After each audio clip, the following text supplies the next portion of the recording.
Well, thanks so much for joining us today, everyone. My name's Anna Hall Stroud, and I'm with Paul Hall and Associates Insurance. We also have Justin Holbrook here with the agency, and we're really honored today to welcome Matt Ludwig with Nationwide. Matt, would you like to introduce yourself for us? Sure. Matt Ludwig, risk management consultant for Nationwide Agribusiness. This summer will be 10 years.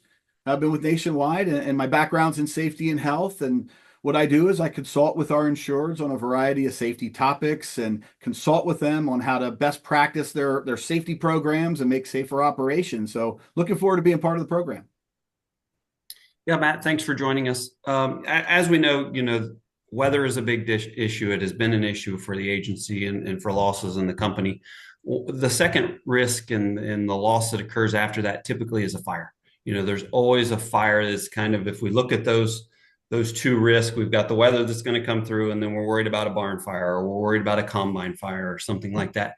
Can you talk to us a little bit about what some of the risk associated with fire and what those look like on our operations?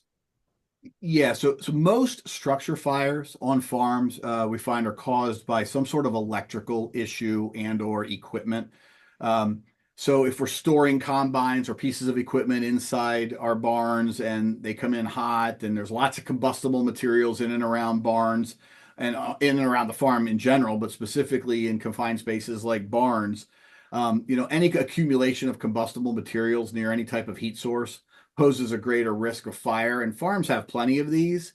But typically electrical issues seem to stem kind of where the structure fires occur.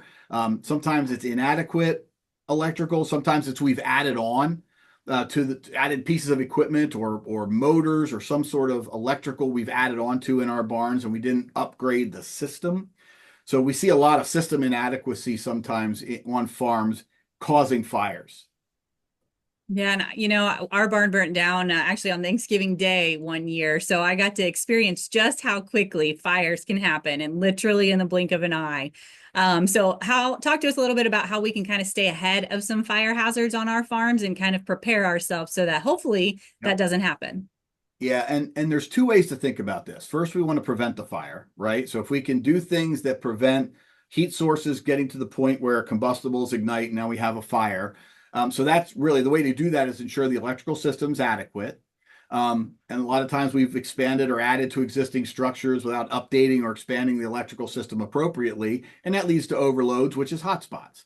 The other thing is equipment. So when I go onto farms, sometimes we go in and we look at, what kind of equipment is the farm using, and there's tractors and combines and really some high dollar pieces of equipment, and we're storing them in, shall I say, less than adequate structures made of wood.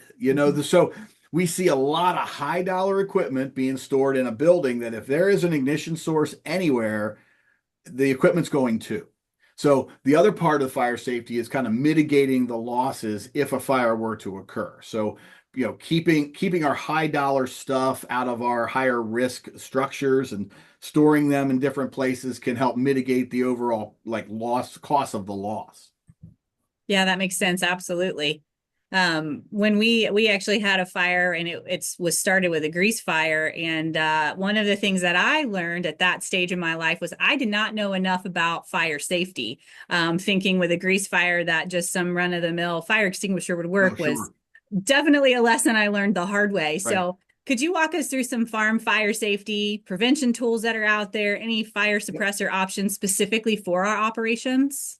Yeah, absolutely. So general fire safety equipment such as portable fire extinguishers are a great start. So having some quick grab, and understanding what you need. So an ABC type fire extinguisher would be adequate for most farm operations. Obviously, with grease, you need a type K, but that has a different type of medium that puts that stuff out. But A, B, and C is good for combustible material, liquids, and electrical type fires. So having those around, placed strategically, and ensuring that the people who you would be asking to use those in the case of a small fire are trained to do so. So there's a training requirement to using a portable fire extinguisher, and an inspection process, making sure they're charged and in good working order and everybody's got the training. I go through facilities, and one of the things I always look for is if there are portable fire extinguishers, I'm looking to see if it was inspected if it's charged, if the pin is still seated properly, it's in its bracket. So good, just good working order. There are some things that you can add to your operation which can really enhance your fire prevention system. So we have a couple partnerships I'd like to talk about. One for the space is PrevTech. So PrevTech is a company that is an electrical monitoring system. It puts equipment into the structure and looks for overloads, faults, heat sources, and then alerts the farm owner or the company owner that you have an issue. And it has actually saved fires in some really high dollar type of dairy operations. It is specifically designed for rural ag facilities. So it was originally the concept was originally for confinement buildings. But they've kind of expanded the use. Each building would have a separate system that would monitor the electrical health of the system. And if there's a fault or an anomaly, it sends an alert. And then the other is Haytech. So Haytech is a wireless hay monitoring probe, which allows your ag operators to monitor the quality and temperature of the hay bales during storage and processing. So if hay bales if they get out of condition, get a little moist, start increasing in heat, these probes will detect that, provide an alert. So if you have them stored inside a building or in multiple bales in close proximity, it gives you the opportunity to separate a particular bale that may be running hot. So if it were to catch on fire, it's just that one bale and not the entire barn and the other adjoining bales.